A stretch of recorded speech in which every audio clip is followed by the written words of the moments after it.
Young పీపుల్లో మోకాళ్ళ నొప్పులు రావడానికి కారణాలు ఒకటి కాండ్రోమలేషియా పటెల్లే కానీ లేదా గౌటీ ఆర్థరైటిస్ అనేది కానీ విటమిన్ లోపం కానీ ఉండే ఛాన్సెస్ ఉన్నాయి. దీనివల్ల యంగ్ పీపుల్లో మోకాళ్ళ నొప్పులు అనేటి ఈ మధ్యలో చూస్తున్నాము. మొదటిది కాండ్రోమలేషియా పటెల్లే, అంటే మోకాళ్ళ చిప్ప ఏదైతే ఉంటుందో అది బాగా వీక్గా ఉండడం. ఇది ఎవరికి వస్తుంది అంటే ఎవరైతే ఎండకి ఎక్స్పోజ్ కాకుండా బాగా సెడెంటరీ లైఫ్ స్టైల్లో ఉంటారో, అంటే ఎక్సర్సైజ్ లేకపోవడం ఉంటుంది కదా, దాన్ని మనం సెడెంటరీ లైఫ్ స్టైల్ అని అంటాము. వాళ్ళకి ఈ కాండ్రోమలేషియా పటెల్లా వచ్చే అవకాశాలు ఉన్నాయి. వీరికి ఎక్కువసేపు కూర్చొని లేసేటప్పుడు కానీ మెట్లు ఎక్కేటప్పుడు కానీ మనకు మోకాళ్ళలో నొప్పులు అనేటి వస్తుంటాయి. సో వీరు ఏం చేయాలి అంటే బాగా వాటర్ తీసుకోవడం, ఎండకి కొంచెం ఎక్స్పోజ్ కావడము, దాని తర్వాత ఎక్సర్సైజ్ చేయడం వల్ల మనకి కాండ్రోమలేషియా పటెల్లేని అనే ఈ జబ్బుని రాకుండా కాపాడుకునే అవకాశాలు ఉంటాయి. నెక్స్ట్ మనం గౌటీ ఆర్థరైటిస్ గురించి మాట్లాడుకుందాము. ఈ మధ్యలో చాలామంది యంగ్స్టర్స్ ఫాస్ట్ ఫుడ్స్ తినడం కానీ లేకపోతే సరిగ్గా వాటర్ తీసుకోకపోవడం కానీ ఎక్సర్సైజ్ చేయకపోవడం వల్ల మనకు గౌటీ ఆర్థరైటిస్ అనేది ఎక్కువ వస్తుంది. దీన్ని ఎలా కనుక్కోవచ్చు అంటే మనం ఒక రక్త పరీక్ష సీరం యూరిక్ యాసిడ్ అనేది చేసుకొని అందులో మనకి ఈ యూరిక్ యాసిడ్ పెరిగింది అన్నప్పుడు దాన్ని మనం గౌటీ ఆర్థరైటిస్ కిందికి అంటాము.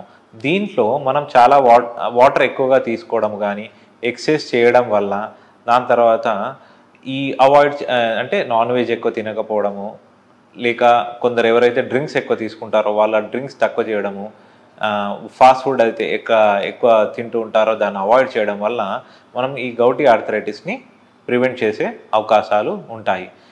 మిగతా వారికి ఎవరైతే ఓన్లీ ఈ సాఫ్ట్వేర్ కానీ డాక్టర్స్ కానీ లేకపోతే ఎవరైనా ఓన్లీ ఆఫీస్లో కానీ ఇంట్లో కానీ ఉండే వారందరూ ఈ సన్కి ఎక్స్పోజ్ కాకపోవడం వల్ల విటమిన్ డి లోపం ఉండడం వల్ల బోన్స్ సాఫ్ట్నింగ్ అనేటివి అవుతాయి. దీనివల్ల కూడా మనకు మోకాళ్ళల్లో నొప్పులు వస్తూ ఉంటాయి.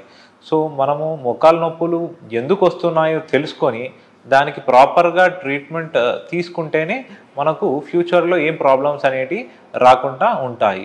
ఒకవేళ ఈ కాండ్రోమలేషియా పటెల్లే కానీ ఈ గౌటీ ఆర్థరైటిస్ని కానీ మనం నెగ్లెక్ట్ చేసామనుకోండి, మనకు మోకాళ్ళు అరిగిపోయే అవకాశాలు తొందరగా ఉంటాయి. దీన్ని మనం అవాయిడ్ చేసుకోవడానికి మీరు ఒక డాక్టర్ని సంప్రదిస్తే బెటర్గా ఉంటుంది. నెక్స్ట్ మనం ఏజ్ గ్రూప్లో ఈ మోకాళ్ళ అరుగుదల అంటాం, దీన్ని ఆస్టియో ఆర్థరైటిస్ అంటాం.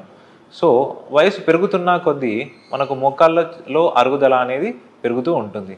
దీనికి మనము చాలా మటుకు ఏమి చేయాలి అంటే దీనివల్ల మనకు నొప్పి అనేది కలుగుతుందో అది చేయకుండా ఉంటే బెటర్గా ఉంటుంది. మొదటిది బాత్రూమ్కి కింద కూర్చోవడం, వెస్టర్న్ టాయిలెట్స్ యూజ్ చేయాలండి. దాని తర్వాత బాస్పిట్లు వేసుకొని కింద కూర్చోవడం కానీ తినడం కానీ లేకపోతే పూజ దగ్గర కూర్చోవడం కానీ ఇలాంటిది కింద కూర్చొని చేయొద్దండి. నెక్స్ట్ మెట్లు ఎక్కడం దిగడం కూడా మనం తక్కువ చేసుకోవాలి. ఎక్కడ బయట నడిచినా ఇంట్లో నడిచినా కానీ మెత్తటి చెప్పులు వాడడం అనేది మనం అలవాటు చేసుకుంటే మోకాళ్ళ పైన కొంచెం ఒత్తిడి అనేది తక్కువ అవుతుంది. సో మనకు మోకాళ్ళల్లో అరుగుదల ఉంది అని తెలిసినప్పుడు నొప్పి రాకుండా ఉండడానికి మనం ఈ జాగ్రత్తలు తీసుకుంటూ మనము దాని చుట్టుపక్కన ఉండే కండరాలలో బలాన్ని పెంచడానికి మనం ఒక ఫిజియోథెరపిస్ట్ని కలిస్తే వాళ్ళు మనకు కొన్ని ఎక్సర్సైజ్ చెప్తారు. ఆ ఎక్సర్సైజ్ చేస్తూ మళ్ళీ వెముకని గట్టిపడేదానికి కొన్ని కాల్షియం టాబ్లెట్స్ వాడుతూ మనము వీలైనంత వరకు జాగ్రత్తలు తీసుకుంటూ ఈ గోళీలు వాడుతూ మనము కొన్ని రోజులు ఈ నొప్పి ఎక్కువ కలగనంత వరకు ఈ గోళీలు వాడుతూ ఈ ఎక్సర్సైజ్ చేసుకుంటూ మనము ఉండొచ్చండి. ఒకవేళ మనకు నడవడం ఇబ్బంది అవుతుంది, గోళీలు వాడినా కానీ మనకు ఉపయోగం లేదు అన్నప్పుడు, మనం నడిచేటప్పుడు పూర్తిగా బ్యాలెన్స్ అవుట్ అవుతుంది అన్నప్పుడు మాత్రము కంపల్సరీ డాక్టర్ గారిని సంప్రదించేసి సర్జరీ గురించి మీరు అడిగితే బెటర్ అండి. ఈ మధ్యలో సర్జరీ ఒకటి అవకాశంగా ఉందండి. అంటే మోకాళ్ళలో అరుగుదల బాగా ఉన్న వారికి సర్జరీ ఒకటి మనం చెప్తున్నాము. కొందరికి సర్జరీ వద్దు అన్న వాళ్ళకి మాత్రము కొన్ని మీసెన్కైమల్ స్టెమ్ సెల్ థెరపీ కానీ లేకపోతే విస్కో సప్లిమెంటేషన్స్ కానీ మనం కొందరికి ఇస్తున్నామండి. దీనివల్ల వారికి కొంచెమన్నా మోకాల్లో నొప్పులు తక్కువయ్యి వాళ్ళ లైఫ్ స్టైల్ కొంచెమన్నా మెరుగుపడే అవకాశం ఎక్కువగా ఉందండి. సో మీకు మోకాళ్ళ నొప్పులు ఉంటే మీ చుట్టుపక్కన ఉండే ఆర్థోపెడిషియన్ని కానీ డాక్టర్ గారిని సంప్రదిస్తే మీకు ఏం చేయాలో చెప్తారు.